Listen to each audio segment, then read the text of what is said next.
Hello students, welcome to my channel. तो हमने जो न्यू बैच स्टार्ट किया हुआ है 2025-26 के लिए BA second semester English literature का, उसमें हम आज यूनिट नंबर 3 पढ़ने वाले हैं। यूनिट नंबर 3 में आपको पोएटिक डिवाइसेस पढ़ना है और आज का ये वीडियो यूनिट नंबर 3 का पार्ट 2 है। यूनिट नंबर 3 पर ऑलरेडी एक वीडियो अपलोड हो चुकी है हमारे चैनल पे, जिसमें हमने structure, tone, theme, rhythm, rhyme scheme, kinds of meter, ये 6 टॉपिक को कवर कर लिया है, वो भी पूरा नोट्स के साथ। तो आज की ये वीडियो पार्ट 2 है, जिसमें हम पोएटिक डिवाइसेस के बचे 6 टॉपिक को कवर करने वाले हैं। Stressed and unstressed syllables, figure of speech, irony, inversion, negative capability और जस्टापोजिशन, इन 6 टॉपिक को हम आज की वीडियो में बहुत ही अच्छे से कवर करेंगे। तो वीडियो में एंड तक बने रहिए। ये वीडियो देखने के बाद आपको फिर इन सब टॉपिक के लिए कोई दूसरा वीडियो नहीं देखना पड़ेगा, क्योंकि हम बहुत ही डिटेल में आपको समझाएंगे और वो भी पूरा नोट्स के साथ। चलिए वीडियो शुरू करते हैं। तो देखते हैं स्ट्रेट्ड एंड अनस्ट्रेट्ड सिलेबल्स क्या है। तो सबसे पहले हम सिलेबल को समझेंगे, उसके बाद हम स्ट्रेट्ड एंड अनस्ट्रेट्ड सिलेबल्स को समझेंगे। Syllables are the parts of a word that can be spoken at one time. Syllable, जिसको हिंदी में शब्दांश कहते हैं, तो शब्दांश किसी शब्द का वह भाग होता है जिसे एक बार में बोला जा सके। A syllable is a unit of spoken language। जो syllable है वो बोली जाने वाली भाषा की एक इकाई होती है। A word can be made of 1 or 2 or more syllables। और जो एक वर्ड होता है वो एक syllable, 2 syllable या 3 या उससे अधिक syllables का बना होता है। यहाँ पर कुछ एग्जाम्पल्स हैं जिनसे आप सिलेबल्स को और अच्छे से समझ सकते हैं। जैसे यहाँ पर देखिए, पहला एग्जाम्पल है the word like car, cat, fought that have 1 syllables each. हम जब किसी वर्ड को बोलते हैं तो अगर वर्ड को बोलने में हमें एक बार भी ब्रेक नहीं लेना पड़ता तो वहाँ पर एक syllable होता है। जैसे कि अगर हम बोले कार, कार, तो आप जस्ट एक बार बोलते हैं, आपको कहीं ब्रेक नहीं लेना है। कार, कैट, फॉट, दैट, ये सारे वर्ड्स क्या है जहाँ पर हम ब्रेक नहीं लेते, तो यहाँ पर एक सिलेबल है। इसी तरीके से बहुत सारे वर्ड्स ऐसे होते हैं जहाँ पर हम कुछ ब्रेक लेते हैं। जैसे कि यहाँ पे दूसरा एग्जाम्पल देखिए, द वर्ड्स लाइक डैनी, डेनी। अब हम जब डैनी बोलते हैं तो डैनी हम एक बार में नहीं बोलते, डे नी, यहाँ पर बीच में हम एक बार ब्रेक ले रहे हैं, डे नी। तो डे बोलने के बाद हमारी जुबान टूटती है, फिर हम नी बोलते हैं, डे नी। फिर यहाँ पर 2 सिलेबल्स हैं, यानी कि एक वर्ड को बोलने में जितनी बार हम ब्रेक लेते हैं तो वहां पर हम कह सकते हैं कि वहां उतना सिलेबल आ रहा है। और कार बोलने में, कैट बोलने में एक सिलेबल आता है क्योंकि हम ब्रेक नहीं लेते। बट हम बोले डैनी, रेटिंग, रेटिंग, रेटिंग, तो रे बोल के फिर टिंग, हम यहाँ पर एक बार रुकते हैं तो यहाँ पर 2 सिलेबल्स है। कोलैप्स, कोलैप्स, यहाँ पर भी 2 सिलेबल है। और इसी तरीके से आप यहाँ तीसरा एग्जाम्पल देख सकते हैं, the word like Superman, Superman, यहाँ पर 3 सिलेबल्स हैं। सुपरमैन, यहाँ पर 2 बार हम पॉज ले रहे हैं, सुपरमैन।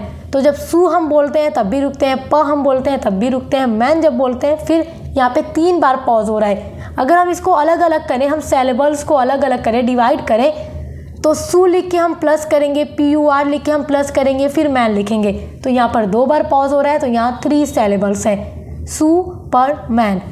Telephone, telephone, telephone.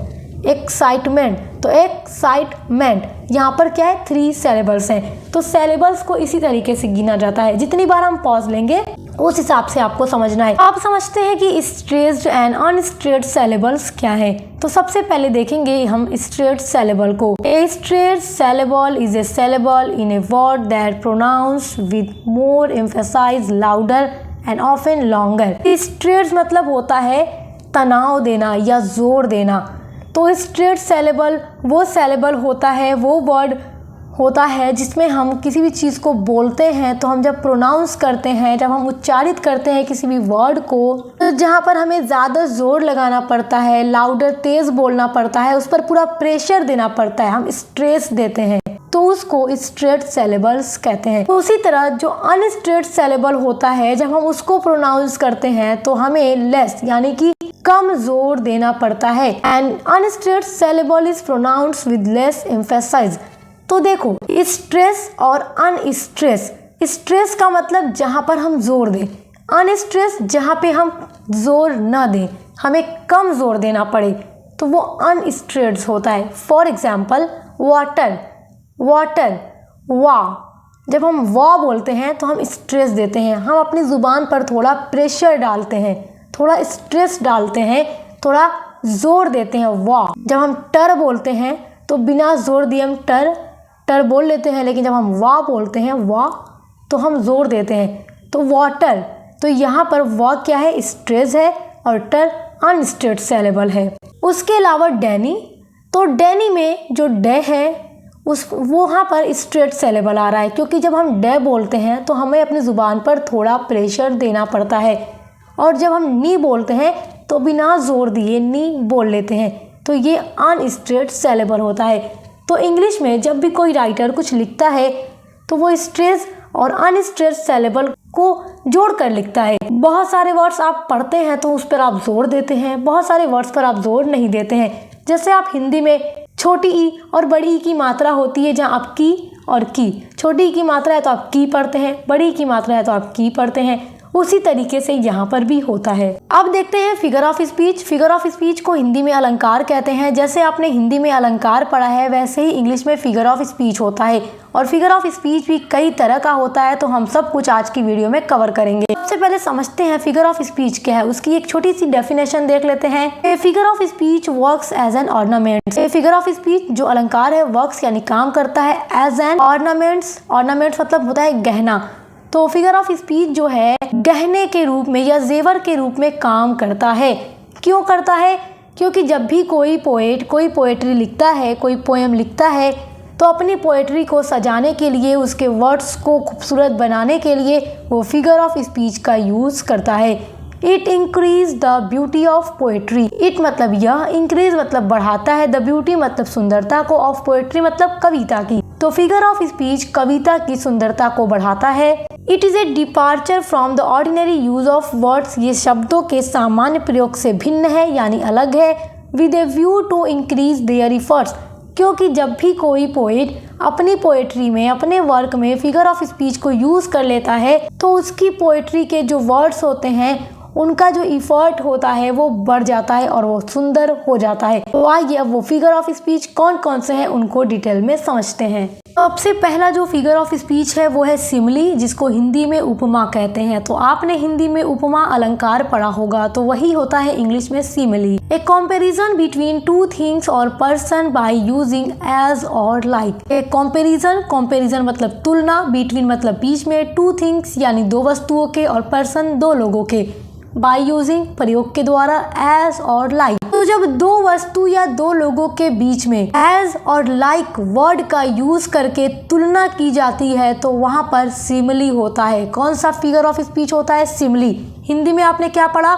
जहां पर दो वस्तुओं या दो लोगों के बीच में तुलना की जाती है वहां उपमा अलंकार होता है। For example, life is like a dream. तो हमने लाइफ को कंपेयर कर दिया ड्रीम के साथ, और किस वर्ड का हमने यूज किया? लाइक। लाइक का यूज कब होता है? जब किसी चीज की तुलना किसी से की जाए। तो जीवन जो है वो सपनों की तरह है, तो हमने जीवन की तुलना सपने से कर दी। दूसरा एग्जाम्पल है सिमिली का, सी इज ब्यूटीफुल एज ए रोज। तो सी इज वह है, ब्यूटीफुल यानी सुंदर, एज ए रोज गुलाब की तरह। तो यहाँ पर एक लड़की की सुंदरता की तुलना की जा रही है गुलाब से, क्योंकि गुलाब जो होता है बहुत ही खूबसूरत फ्लावर होता है। तो लड़की सुंदर है मतलब बिल्कुल गुलाब की तरह। तो लड़की को हमने कंपेयर कर दिया रोज से, तो यहाँ पर सिमिली होता है। उम्मीद कर रही हूँ आप आसानी से समझ गए होंगे, क्योंकि आप बचपन से पढ़ते आ रहे हैं उपमा अलंकार, अब वही आप इंग्लिश में देख रहे हैं। सेकेंड जो आपका फिगर ऑफ स्पीच है वो है मेटाफर। मेटाफर का मतलब होता है रूपक। तो हिंदी में आपने रूपक अलंकार पढ़ा होगा। A direct comparison between two things or person without using as of like. Direct comparison होता है यहाँ पर।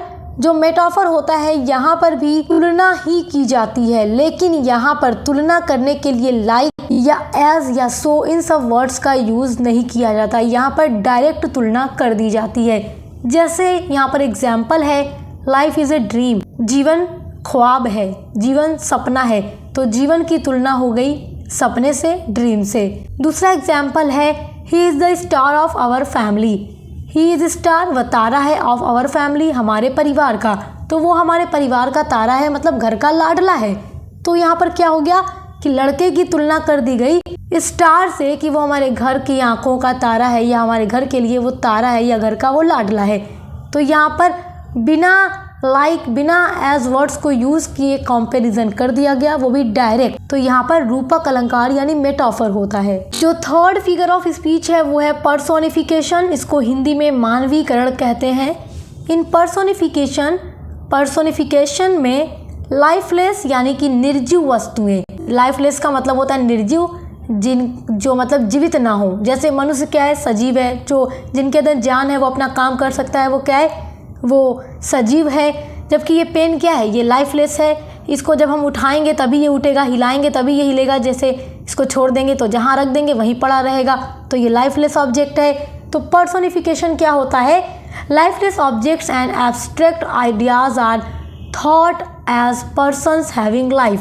ये थॉट लिखा हुआ है, THOUGHT, thought as persons having life. तो पर्सोनिफिकेशन फिगर ऑफ स्पीच में लाइफलेस वस्तुओं तथा भावों को सजीव मानकर व्यक्ति के रूप में प्रस्तुत किया जाता है। मतलब ये ऐसा अलंकार है जिसमें निर्जीव वस्तुओं को सजीव रूप में दिखाया जाता है। जैसे कि फर्स्ट एग्जाम्पल है लव इज ब्लाइंड, प्यार अंधा है।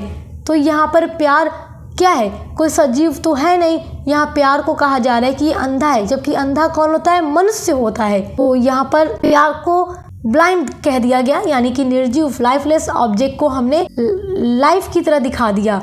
सेकेंड है experience is the best teacher. तो experience is the best teacher, यानी एक्सपीरियंस को कहा जा रहा है कि ये बेस्ट टीचर है। तो एक टीचर लेडीज हो सकती है, जेंट्स हो सकता है, लेकिन एक्सपीरियंस एक टीचर के रूप में आपके सामने खड़ा तो नहीं हो सकता। लेकिन अगर किसी व्यक्ति के अंदर बहुत ही चीज़ों का एक्सपीरियंस है, हर एक चीज़ को अच्छे से कर लेता है, तो हम उसको कह सकते हैं कि experience is a best teacher, की जो एक्सपीरियंस है एक बेस्ट टीचर है। तो यहाँ पर भी लाइफलेस ऑब्जेक्ट को हम ऐसे दिखा रहे हैं सजीव वस्तु के रूप में, जिसके अंदर जान हो, इस रूप में हम दिखा रहे हैं। फोर्थ फिगर ऑफ स्पीच है एलिटरेशन, जिसको हिंदी में अनुप्रास अलंकार कहते हैं। It is A repetition of A consonant sound in quick succession eight the beginning of each word. तो यहाँ पर रिपीटेशन होता है, दोहराव होता है एक कॉन्सोनेंट का, sound in quick succession eight the beginning of each word. Each मतलब होता है प्रत्येक, वर्ड मतलब शब्द। तो प्रत्येक शब्द के बिगिनिंग यानी शुरुआत में कॉन्सोनेंट साउंड रिपीट होता है, दोहराया जाता है। तो वहाँ पर क्या होता है, एलिटरेशन होता है, यानी अनुप्रास अलंकार होता है। आपने हिंदी में पढ़ा है कि जहाँ पर एक ही अक्षर बार बार आए वहाँ अनुप्रास अलंकार होता है। तो वही चीज़ यहाँ इंग्लिश में है कि जहाँ पर एक ही कॉन्सोनेंट बार बार आए तो वहाँ क्या है, एलिटरेशन होता है। For example how happy he is here. तो यहाँ एच क्या है, कई बार रिपीट हो रहा है एच, हाउ में एच, हैप्पी में एच, ही में एच, हेयर में एच। तो यहाँ पर एच कई बार रिपीट हो रहा है। तो जैसे आपने हिंदी में पढ़ा होगा दम के दतिया दूती दामनी ज्यो, तो वहाँ पे द बार बार आ रहा है तो वहाँ अनुप्रास अलंकार है। तो इंग्लिश में आपको वही याद रखना है कि ये एलिटरेशन होता है, how happy he is here. Second example आप देख सकते हैं, she sells by the she shore. तो S S S S S बार बार आ रहा है, तो यहाँ पर क्या है, एलिटरेशन है कि एक ही कॉन्सोनेंट बार बार आ रहा है। फिफ्थ फिगर ऑफ स्पीच है हाइपरबोले, जिसको हिंदी में अतिशयोक्ति अलंकार कहते हैं। In hyperbole things are shown as greater or less, better or worse than they really are. तो जो हाइपरबोले होता है इस फिगर ऑफ स्पीच में किसी भी चीज को बहुत ज्यादा ग्रेटर और लेस दिखाया जाता है, बेटर और वर्स यानी कि बढ़ा चढ़ाकर या लेस करके दिखाया जाता है, जैसे वो रियल में हो। जैसे आप लोगों ने बहुत सारे ऐसे लोगों को देखा होगा जो किसी भी चीज़ को बहुत बढ़ा चढ़ाकर बताते हैं, मिर्ची मसाला लगा करके बताते हैं, जैसी बात नहीं होती वाकई में वो उससे बढ़ा कर बता देते हैं। तो वहाँ पर क्या होता है, हाइपरबोले होता है, यानी अतिशयोक्ति अलंकार, जिसको कहते हैं ना, बहुत लोग वो बड़ा फेंकू है, बड़ा फेंकता है, लंबी लंबी बढ़ा चढ़ा कर बोलता है, तो वही होता है हाइपरबोल। तो इसका फर्स्ट एग्जाम्पल आप दे सकते हैं, she wept ocean of tears, मतलब वो इतना रोई कि उसके जो आंसू थे वो ओशियन महासागर की तरह बहे। तो अगर कोई रो रहा है तो उसका आंसू इतना तो नहीं गिरेगा कि महासागर की तरह हो जाए, महासागर में तो बहुत पानी, वो बहुत गहरा होता है, तो यहाँ पर बढ़ा चढ़ा कर कह दिया गया। दूसरा एग्जाम्पल है reverse of flood flowed in the battle, कि युद्ध में खून की नदियाँ बहीं।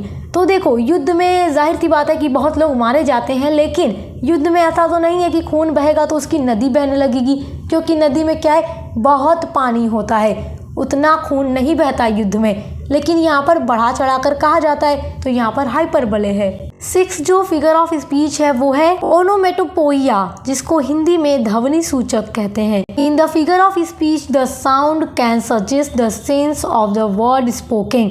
इस फिगर ऑफ स्पीच में क्या होता है कि साउंड, सारा कमाल साउंड का होता है, आवाज़ का होता है, क्योंकि साउंड ही सजेस्ट करता है the sense of the word spoken. मतलब यहाँ पर बोल कर नहीं, आवाज़ के द्वारा पता लगाया जाता है कि क्या हो रहा है। For example, I hear the water capping on the crag. तो वाटर की आवाज़ से आप पता लगा सकते हैं पानी गिर रहा है, तो आपको किसी से पूछने की ज़रूरत नहीं है, एक बात आप ही समझ सकते हैं। उसके अलावा आप कह सकते हैं द बीज आर हमिंग। जो मधुमक्खी होती है, बीज होती है, वो बोलती है तो उसकी आवाज़ क्या है, होम होती है। तो इससे आप समझ जाते हैं कि किस चीज़ की आवाज़ आ रही है। तो यहाँ पर आवाज़ से पता लगा लिया जाता है, ध्वनि से पता लगा लिया जाता है कि एक्चुअल में क्या हो रहा है, क्या बोला जा रहा है। आप देखिए, आपका जो अगला फिगर ऑफ स्पीच है वो है ऑक्सीमोरोन, जिसको हिंदी में विरोधाभास कहते हैं। In this figure of speech 2 opposite qualities are added to the same thing. इस फिगर ऑफ स्पीच में यानी इस अलंकार में 2 अपोजिट क्वालिटीज यानी 2 अलग अलग वस्तुओं के गुणों को परस्पर दिखाया जाता है। ये इस तरीके का अलंकार होता है जिसमें एक ही वस्तु में 2 परस्पर गुणों को दिखाया जाता है। यहाँ पर आपका एग्जाम्पल है पहला, she is feeling a sweet pain, वह महसूस कर रही है ए स्वीट पेन, एक मीठा दर्द। और दूसरा एग्जाम्पल है, शी इज़ रेगुलरली इरेगुलर, कि वह रेगुलर ही इरेगुलर रहती है। आपका अगला जो फिगर ऑफ स्पीच है वो है एंटीथेसिस। तो एंटीथेसिस क्या होता है, अब इसको समझिए। इट इज लाइक ऑक्सीमोरोन, ये ऑक्सीमोरोन की तरह ही होता है। जैसे ऑक्सीमोरोन आपने ऊपर देखा, तो ऑक्सीमोरोन में तो आपने ये समझा कि एक ही वस्तु में 2 परस्पर गुणों को दिखाया जाता है। तो जो एंटीथेसिस होता है ये भी ऑक्सीमोरोन की तरह ही होता है, बट लेकिन इट इज़ ए डिवाइस, ये एक डिवाइस है दैट यूजेस 2 कंट्रास्टिंग और opposite ideas in a sentence to create a contrasting effect. ये जो डिवाइस होता है ये यूज होता है, प्रयोग होता है 2 कंट्रास्टिंग और अपोजिट, 2 विरोधी आइडियाज यानी विचारों को इन ए सेंटेंस, एक सेंटेंस में टू क्रिएट बनाने के लिए एक कंट्रास्टिंग इफेक्ट। मतलब एक ही सेंटेंस में 2 विपरीत या विरोधी विचारों को एक साथ रखने के लिए एंटीथेसिस का यूज किया जाता है। इसका पहला एग्जाम्पल है speech is silver silence is gold. Speech मतलब भाषण या बोलना भी यहाँ पर कह सकते हैं कि भाषण सिल्वर है बट साइलेंस इज गोल्डन, जबकि जो शांति है या जो चुप्पी है वो क्या है, स्वर्ण है। तो बोलना चांदी है और शांत रहना सोना है, तो सोना वैल्यूएबल ज़्यादा होता है। तो यहाँ पर क्या कंट्रास्ट किया जा रहा है। सेकेंड एग्जाम्पल है united we stand, divided we fall. United यानी एकता, वी स्टैंड मतलब एकता हमें बना कर रखेगा, और डिवाइडेड वी फॉल, और अगर हम बट जाएंगे तो हम गिर जाएंगे। अगला फिगर ऑफ स्पीच है assonance. It is a figure of speech in which the same vowel sound repeats with in A group of words. It a figure of speech, ये एक ऐसा अलंकार होता है इन विच जिसमें द सेम वॉवेल, जो vowel होता है साउंड, जो वॉवेल साउंड होता है यानी जो स्वर की आवाज़ होती है, रिपीट्स दोहराई जाती है with in A group of word, यानी कि जो पूरा सेंटेंस होता है उसमें वर्ड्स के जो साउंड होते हैं उनको दोहराया जाता है। जैसे एग्जाम्पल के थ्रू आप समझ सकते हैं, men sells the wedding bells. तो यहाँ पर सेल्स और बेल्स, यहाँ पे क्या हो रहा है कि जो साउंड है वॉवेल का वो रिपीट हो रहा है, सेल्स बेल्स। इस सेंटेंस में वॉवेल का साउंड रिपीट हो रहा है। तो इस तरीके का बहुत ज़्यादा पोएट्री के अंदर देखते हैं। मतलब इसका यूज़ राइटर कब करता है, जब उसको अपनी कविता में, अपनी पोएट्री में वर्ड्स को रिपीट करना होता है, तब पोएट क्या करता है, एसोनेंस का यूज़ करता है। इसका सेकेंड एग्जाम्पल है it's hot and it's monotonous. तो इट्स यहाँ पे देखो यूज हो रहा है, मतलब कि जो वॉवेल साउंड है वो रिपीट हो रहा है, तो इसको कहते हैं एसोनेंस। और इस तरीके की चीजें आप पोएट्री में हर बार देखते हैं। आपका नेक्स्ट फिगर ऑफ स्पीच है anaphora. It is a device in which a word or expression is repeated at the beginning of a number of sentences, clauses or phrases. तो जो एनाफोरा होता है, इट इज ए डिवाइस, ये एक device होता है इन विच, जिसमें ए वर्ड एक शब्द और एक्सप्रेशन इज रिपीटेड, तो इसमें एक वर्ड दोहराया जाता है एट द बिगिनिंग, शुरुआत में, of a number of sentences, किसी सेंटेंस में जो शुरुआत का वर्ड होता है, किसी क्लॉज का जो स्टार्ट का वर्ड होता है या किसी फ्रेज का जो स्टार्ट का वर्ड होता है वो रिपीट होता है। तो इस तरीके का जो फिगर ऑफ स्पीच होता है उसको एनाफोरा कहते हैं। और इसका इस्तेमाल लेखक अपने मैसेज पर जोर देने के लिए या अपने शब्दों को यादगार बनाने के लिए करता है। जब राइटर कोई ऐसी पोएम लिखता है कि उसको अपने वर्ड्स पे बार बार जोर देना हो, कि उसके रीडर उसके वर्ड्स पे जोर दें, या अगर किसी बात को उसे अपने रीडर के लिए यादगार बनानी हो, तब वो एनाफोरा का यूज करता है ताकि बार बार उसी वर्ड्स को वो दोहराता है। और एग्जाम्पल आप समझ सकते हैं, it was the best of times, it was the age of wisdom. तो यहाँ पर it was the best, it was the age, इस तरीके से जो चीजें हैं सेंटेंस के स्टार्ट में रिपीट हो रही हैं हर लाइन में। तो पोएट्री के अंदर ऐसा भी हम देखते हैं कि बहुत सारे जो पोएट होते हैं अपनी पोएट्री में स्टार्ट के वर्ड्स को रिपीट करता रहता है अगली लाइन के साथ मैच कर करके। तो इस तरीके का फिगर ऑफ स्पीच एनाफोरा कहलाता है। आपका अगला फिगर ऑफ स्पीच है refrain. It is a words, ये एक वर्ड्स है, a line, a set or a group of lines that appears at the end of stanza or appears where a poem divides into different sections. तो जो refrain होता है ये एक words होता है, यानी कि ये एक पद्य होता है। Line, a set or a group of lines, मतलब कि इसमें लाइन होती है या ये ग्रुप ऑफ लाइन्स होता है, क्योंकि जब ये एक वर्ड्स होगा तो इसमें लाइन्स होंगी ज़्यादा। That appears at the end of stanza, और इसमें दिखाया जाएगा स्टैंजा के एंड में, और अपीयर्स और दिखेगा वेयर ए पोएम डिवाइड्स, जहाँ से एक पोएम डिवाइड होगी, बटेगी इनटू डिफरेंट सेक्शंस। जैसे आप पोएम पढ़ते हैं तो एक स्टैंजा से जब आप दूसरे स्टैंजा में जाते हैं वहाँ क्या होता है, या एक लाइन से दूसरी लाइन में जाते हैं वहाँ क्या होता है, पोएम डिवाइड होती है। तो यहाँ पर क्या होता है, जो रिफ्रेन होता है इसको बहुत आसान तरीके से समझिए। रिफ्रेन एक ऐसा फिगर ऑफ स्पीच होता है जिसमें पोएट्री, गीत या किसी लाइन में वाक्यांश या शब्दों का दोहराना शामिल होता है। तो आप कह सकते हैं कि रिफ्रेन एक तरह का दोहराव होता है जिसका उपयोग पोएट अपनी पोएट्री में लय बनाने के लिए करता है। एग्जाम्पल यहाँ पे नोट किया है, it is magical, yes this life that I live each day, it gives something it gives each day. It is magical, absolutely magical, the life that I live.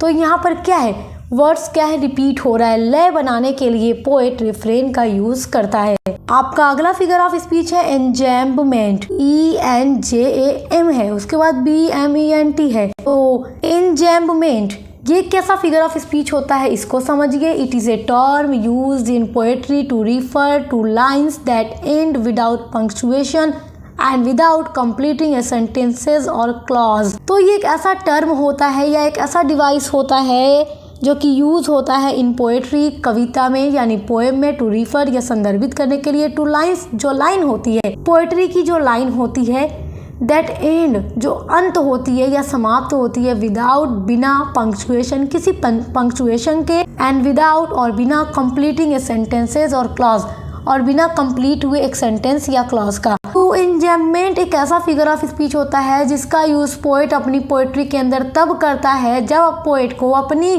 Poem की line को इस तरीके से खत्म करके दूसरी लाइन की ओर बढ़ना हो कि जब वो रीडर को पढ़कर भी ना लगे कि उसकी लाइन कंप्लीट हुई है। जैसे कि यहाँ पर एक एग्जाम्पल है, we are running to find what happened beyond two hills.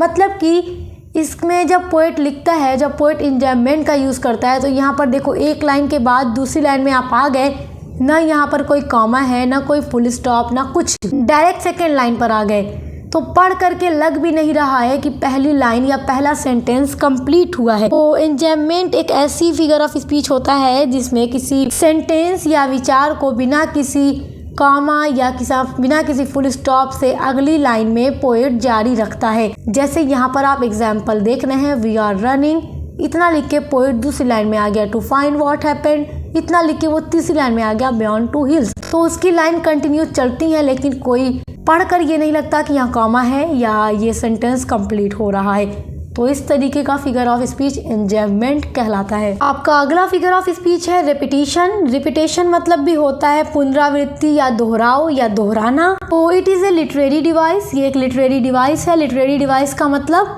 साहित्यिक युक्ति है।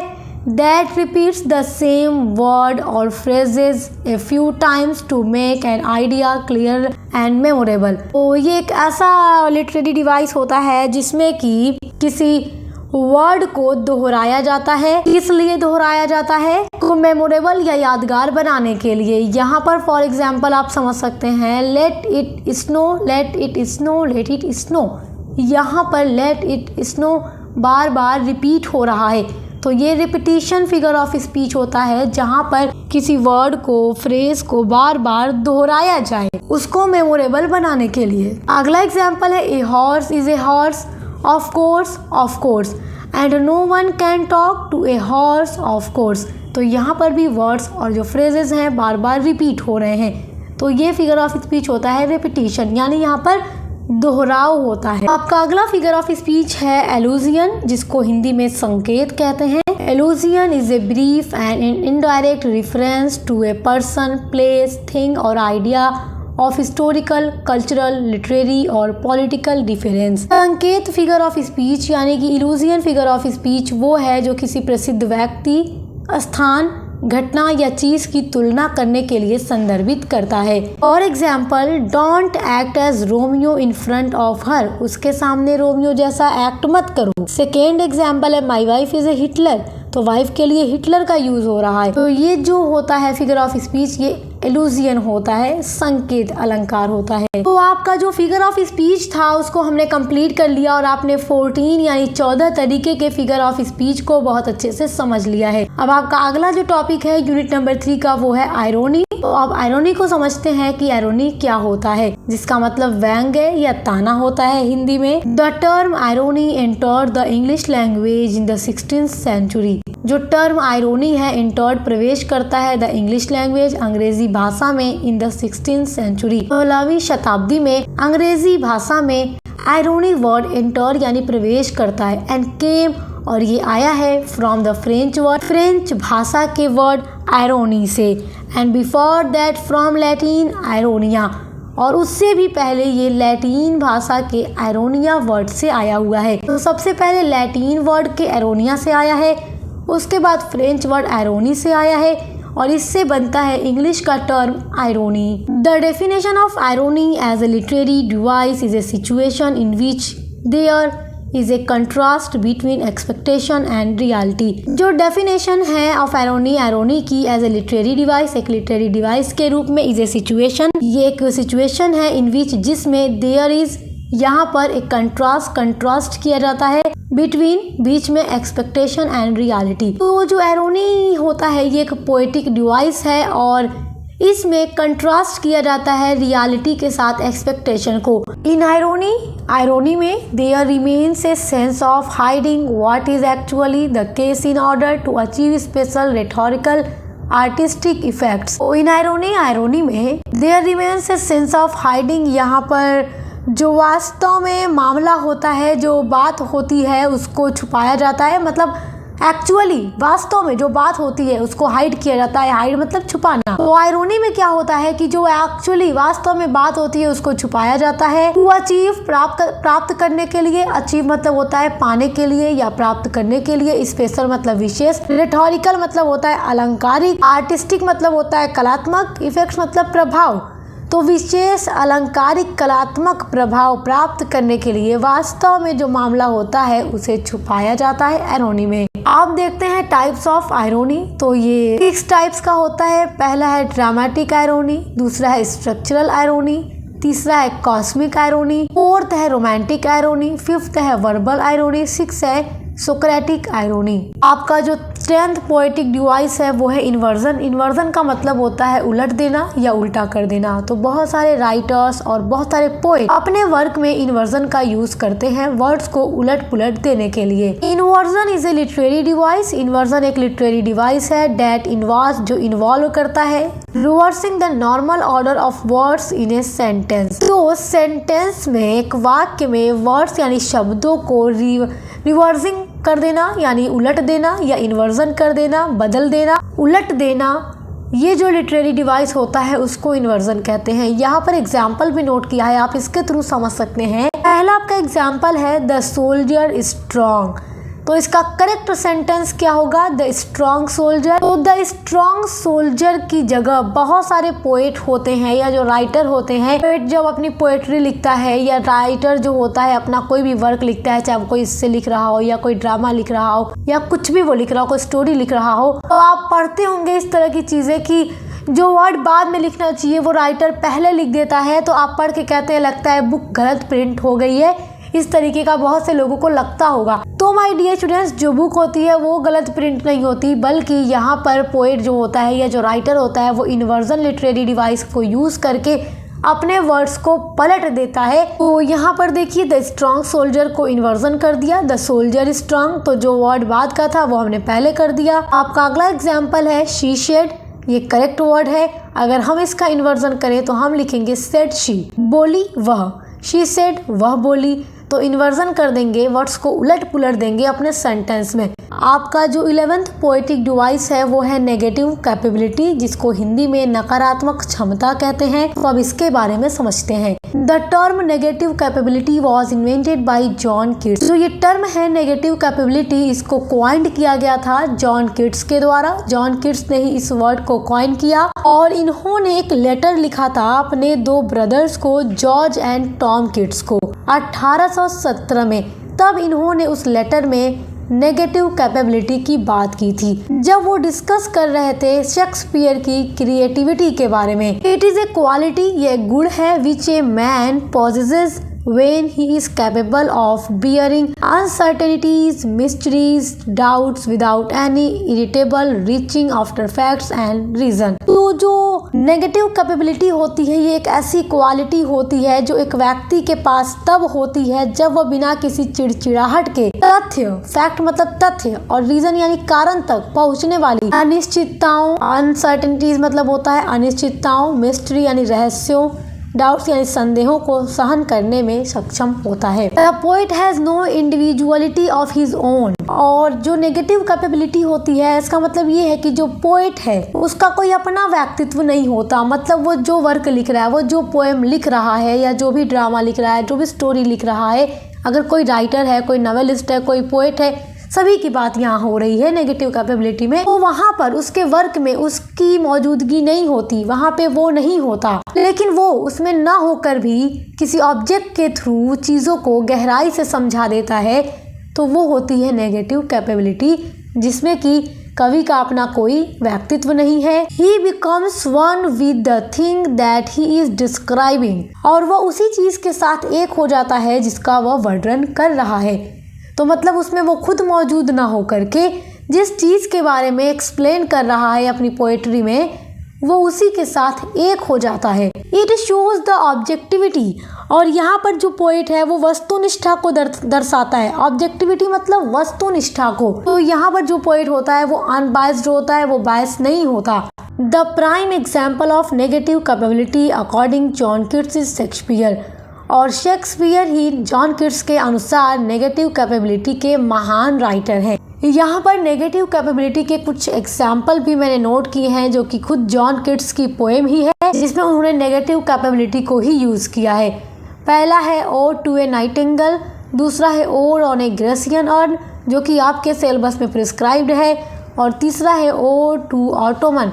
तो ये सारे ओड जो जॉन किट्स ने लिखे हैं, ये इसमें खुद भी उन्होंने नेगेटिव कैपेबिलिटी को ही यूज़ किया है। आपका जो 12th पोएटिक डिवाइस है वो है juxtaposition. Juxtaposition means to put two people or two things or ideas close together to show how they are different. Juxtaposition का मतलब होता है पुट मतलब रखना, टू पीपल दो लोगों को, और थिंग्स दो वस्तुओं को, और आइडियाज या विचारों को क्लोज टुगेदर, एक साथ में, या बहुत पास या बहुत नज़दीक। टू शो, देखने के लिए। हाउ, कैसे। दे आर डिफरेंट, कि वे कैसे एक दूसरे से भिन्न है या अलग है। इट इज़ ए डिवाइस, ये एक डिवाइस है। Found in life, literature and arts, जो कि पाया जाता है लाइफ जीवन में, लिटरेचर साहित्य में, एंड आर्ट्स और कला में। तो इन तीनों ही फील्ड में जस्टापोजिशन का यूज़ किया जाता है ये देखने के लिए कि दो लोग या दो वस्तुएं या दो विचार आपस में कैसे एक दूसरे से बहुत डिफरेंट हैं, अलग है। यहाँ पर कुछ एग्जाम्पल भी नोट किए हैं जस्टापोजिशन के, जैसे कि लाइट और डार्कनेस। जब हम इसको पास रखें, लाइट एंड डार्कनेस, तो ये दोनों अपने आप में बहुत अलग हैं। लाइट बहुत उजाला, डार्कनेस यानी अंधेरा।